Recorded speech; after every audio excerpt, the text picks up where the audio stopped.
तीन बहनों की लालची भाभी। करिश्मा, रेशमा और मनीषा तीन बहनें हैं। उनका एक भाई भी है, मयंक। मयंक अपनी बहनों को बहुत प्यार करता है, लेकिन मयंक की पत्नी सविता इस मामले में मयंक से बिल्कुल ही अलग है। वो अपनी ननदों का जितना बुरा कर सकती है उतना बुरा करती ही रहती है और अपनी ननदों पर हुक्म भी चलाती है। करिश्मा, करिश्मा, तुमने अभी तक नाश्ता नहीं बनाया? तुम्हारे भैया को ऑफिस जाने में देर हो रही है। हाँ भाभी, बस अभी बनाती हूँ। करिश्मा, तुम ये ढीलापन छोड़ दो। कल को पराए घर जाना है। वहाँ अगर तुम इस तरह से काम करोगी तो लोग क्या कहेंगे कि माँ ने और भाभी ने कुछ सिखाया नहीं। और तुम्हारी दोनों बहनें कहाँ हैं? अब रेशमा मार्केट गई है और मनीषा सो रही है। क्या? सुबह के 8 बज रहे हैं और ये महारानी अभी भी सो रही है? ये कहते हुए सविता अपनी सास दुर्गा देवी के पास जाती है। माँ जी, देख रही हो अपनी बेटियों के तौर तरीके? क्या हुआ बहू, सुबह सुबह क्या कर दिया मेरी बेटियों ने? अरे एक तो अभी अभी उठकर किचन में गई है, दूसरी सुबह सुबह बाहर चली गई और तीसरी अभी तक सो रही है। क्या करूं मैं इन तीनों का, मैं तो परेशान हो गई हूँ। जा जाकर उठा उसे और रेशमा से मैं बात करती हूँ। सविता सीधा मनीषा के कमरे में जाती है और उससे कहती है, महारानी जल्दी उठो, सूरज सर पर आ गया है। भाभी थोड़ी देर और सोने दो ना, मैं रात को लेट सोई थी। वो क्या ना, यूनिट टेस्ट चल रहे हैं। शराफत से उठती है या नहीं, या फिर पानी की भरी बाल्टी डालूं तेरे ऊपर? नहीं नहीं भाभी, मुझे बिस्तर में नहीं नहाना, उठती हूँ मैं। मनीषा जल्दी से उठकर बाथरूम में चली जाती है। सभी आराम से बैठकर नाश्ता कर रहे होते कि तभी रेशमा बाजार से हाथ में सामान लिए आ जाती है। रेशमा को देखते ही सविता उस पर बरस पड़ती है। लो, आ गई महारानी। ऐसा भी क्या सामान लाना था जो सुबह आंख मलते ही बाजार की तरफ रवाना हो गई? भाभी, कल आप ही तो चीख रही थी कि घर का सारा सामान मुझे ही लाना पड़ता है, घर में किसी को भी किसी काम से कोई लेना देना नहीं है। अब मैं बाजार जाकर सामान ले आई तो आपको इस बात से भी तकलीफ हो रही है? देख रही हो माँ जी, अपनी बेटी की जुबान कैंची से भी तेज चलती है। और मयंक, आप तो कुछ कहेंगे नहीं अपनी लाडली बहन को। रेशमा, अपनी भाभी से ऐसे बात नहीं करते। चलो माफी मांगो। भैया, मैं क्यों माफी मांगू? आप भाभी से बोलिए ना कि हम पर कम हुक्म चलाया करे। हम इस घर की बेटियां हैं और आपकी पत्नी की ननद है, नौकरानी नहीं। लो कर लो बात। इनकी भलाई के लिए कुछ भी बोलो तो इन्हें बुरा लग जाता है। इस घर में यही इज्जत है मेरी। देख लो माँ जी, आपकी बेटी किस लहजे में मुझसे बात कर रही है। सविता वहां से चली जाती है। मयंक को बहुत गुस्सा आता है, वो भी वहां से चला जाता है। फिर करिश्मा रेशमा को समझाती है। रेशमा, तुम्हें भाभी से माफी मांग लेनी चाहिए थी ना। लेकिन दीदी, मैंने कुछ किया ही नहीं, तो मैं माफी क्यों मांगू? हाँ करिश्मा दीदी, रेशमा दीदी जैसे ही घर में आई भाभी ही उन पर चिल्ला रही थी। हाँ, मैं मानती हूँ कि गलती भाभी की थी।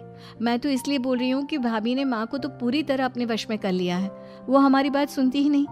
मयंक भैया हमारे लिए हमेशा खड़े रहते हैं, इसलिए उनकी बात का मान तो तुम्हें रखना चाहिए था ना।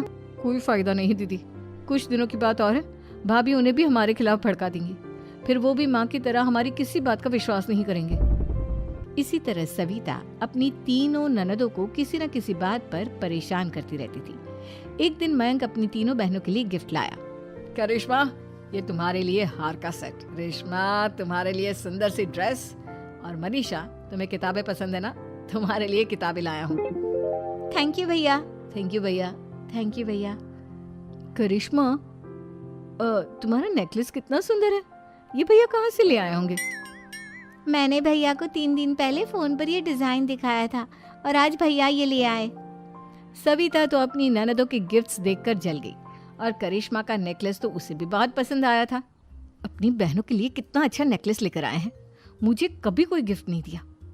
मैं आज ही ये हार चुरा लूंगी। रात में सविता करिश्मा का हार चुरा लेती है और इसी तरह उसे अपनी ननदों की जो भी चीज़ अच्छी लगती वो उसे मांगती नहीं, बल्कि रात के अंधेरे में चुरा लेती। इसी तरह दिन बीतते गए और सविता ने मयंक के दिल में भी उसकी बहनों के लिए नफरत पैदा कर दी। एक दिन मयंक ने करिश्मा और रेशमा के लिए रिश्ता देखा और ये बात उसने घर में सबको बताई। माँ, करिश्मा और रेशमा के लिए बहुत अच्छा रिश्ता आया है। वो लोग कल इन्हें देखने आ रहे हैं। आप और सविता मिलकर सारी तैयारी कर लेना। ये सुनकर करिश्मा और रेशमा खुश हो जाती हैं, लेकिन सविता सोचती है, अगर इन दोनों बहनों की शादी हो गई तो घर और बाहर का काम कौन करेगा?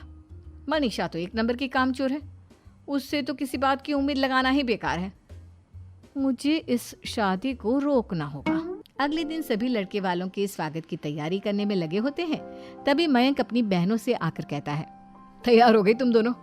देखो दोनों लड़के बहुत अच्छे हैं, मैं कोई कसर नहीं छोड़ना चाहता, इसलिए तुम उनके सामने अच्छे से बिहेव करना और अपनी भाभी से लड़ने मत लग जाना। करिश्मा, तुम वो नेकलेस पहन लो ना जो मैं तुम्हारे लिए लाया था। भैया मैं बहुत देर से वो नेकलेस ढूंढ रही हूँ, लेकिन मुझे मिल ही नहीं रहा। क्या तुमने नेकलेस खो दिया? तुम्हें पता भी है वो कितना महंगा था? तुम कोई काम ढंग से नहीं कर सकती। मयंक गुस्से में वहां से चला जाता है। थोड़ी देर बाद लड़के वाले भी आ जाते हैं। वो दोनों बहनों को पसंद कर लेते हैं और रिश्ता पक्का हो जाता है। लेकिन सविता के दिमाग में तो कुछ और ही खिचड़ी पक रही थी। वो पंडित जी के पास करिश्मा की कुंडली लेकर जाती है और उन्हें पैसे देकर करिश्मा की कुंडली बदलवा देती है। जब लड़के वालों के पास करिश्मा की कुंडली जाती है तो वो दुर्गा को फोन करते हैं। बहन जी, हमने करिश्मा की कुंडली अपने पंडित जी को दिखाई थी। आपकी बेटी की कुंडली नहीं बल्कि दोषों का पिटारा है। देखिए, मैं और मेरे पति इन सब बातों में बहुत विश्वास करते हैं, इसलिए हम आपकी बेटी से अपने बेटे की शादी नहीं करा सकते। इस तरह करिश्मा का रिश्ता टूट जाता है और सभी घर वालों को बहुत दुख होता है। अब कविता सोचती है, चलो करिश्मा का तो रिश्ता टूट गया, अब रेशमा का भी रिश्ता तोड़ना है। क्या करूं? अब सविता आवाज बदलकर किसी अननोन नंबर से रेशमा के होने वाले ससुराल में फोन करती है। हेलो, मैं कौन हूँ कौन नहीं ये आपके लिए जानना ज़रूरी नहीं। बस इतना सुन लो कि रेशमा का 2 साल से किसी के साथ अफेयर चल रहा है। बस रेशमा का रिश्ता तोड़वाने के लिए सविता का इतना कहना काफी था। अब रेशमा का भी रिश्ता टूट गया। मयंक और दुर्गा देवी ने रेशमा को खूब खरी खोटी सुनाई और उससे बार बार उस लड़के के बारे में पूछने लगी। आप दोनों मुझे क्यों परेशान कर रहे हो? अरे कोई लड़का होगा मेरी लाइफ में तो मैं बताऊंगी ना, जब कोई है ही नहीं तो कहाँ से लाऊं मैं कोई लड़का? तो तेरे होने वाले ससुराल वालों को फोन किसने किया था? माँ मैं नहीं जानती किसने फोन किया था, मैं सच कह रही हूँ। मैं तो पहले ही कह रही थी इसकी लगाम खींच कर रखो, लेकिन मेरी सुनता ही कौन है। आप चुप रहिए भाभी, ये सब आपका ही किया धरा है। अब तीनों बहनों को विश्वास हो जाता है कि ये सब उनकी भाभी ही कर रही है। तीनों बहनें अपनी भाभी को सबक सिखाने के लिए एक वकील कर लेती है और घर में हिस्सा मांगना। देखो भैया, माँ बाप की जायदाद में जितना बेटों का हक होता है उतना ही बेटियों का, इसलिए इस घर के 4 हिस्से होंगे और हमें अपना हिस्सा चाहिए। मैंने तुम्हारे लिए क्या क्या नहीं किया और तुम इस घर में हिस्सा मांग रही हो? भैया, आप और माँ हम बहनों की कोई बात नहीं सुनते हो और भाभी हमारी शादी नहीं होने देगी क्योंकि उन्हें लगता है कि आप हमारी शादी में ज्यादा पैसा लगाओगे और उन्हें हम जैसी फ्री की नौकरानी कहाँ मिलेगी। तो हम भाभी के साथ तो रह नहीं सकते, हम बहनों को अपना हिस्सा चाहिए। अरे तुम्हें शर्म आनी चाहिए अपने भाभी पर ऐसा इल्जाम लगाते हुए। वो तुम्हारे बारे में कितना सोचती है। हाँ माँ, भाभी हमारे बारे में बहुत सोचती है, दिन रात बस यही सोचती रहती है कि किस तरह से अपनी तीनों ननदों को परेशान करूं और कभी मुझे पढ़ने भी नहीं देती। दोनों बहनों का रिश्ता भी तो इन्होंने ही तोड़वाया है और रात में हमारे कमरे में आकर हमारी चीजें भी चुराती हैं। इसी तरह सविता की तीनों ननदें अपनी बात पर अड़ी रही। अब कोर्ट में तारीख भी शुरू हो गई। जब सविता को लगा कि उसकी तीनों ननद इतनी आसानी से नहीं मानने वाली, तो उसने अपने पति और सास को सारी सच्चाई बता दी और अपनी तीनों ननद से माफी मांगी। मयंक और दुर्गा को भी अपनी गलती का एहसास हो गया। अब सविता खुद करिश्मा और रेशमा के लिए अच्छा रिश्ता ढूंढती है और उनकी शादी करवाती है।